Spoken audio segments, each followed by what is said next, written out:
Did you know combining Chase points with an eligible household member can help you unlock more valuable rewards opportunities?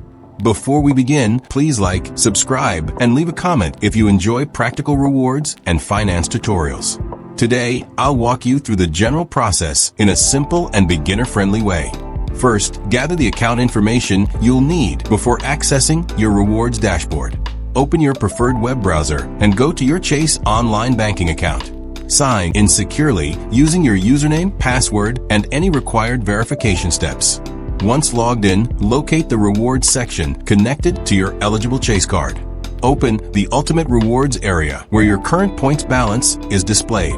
Take a moment to review your available points before starting any transfer. This helps you confirm the amount you want to move later. Look through the rewards menu until you find the option related to combining or transferring points. Select the Combine Points feature to begin the process. You may see information explaining eligibility requirements and transfer guidelines.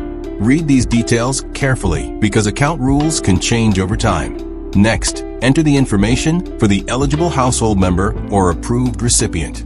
Double-check every detail before moving forward to avoid mistakes.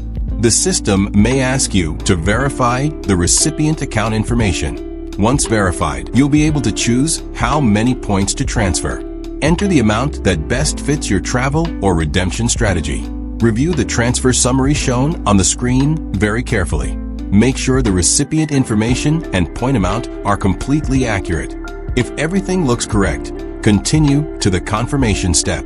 You'll usually see one final review page before submission. Confirm the transfer and wait for the system to process the request.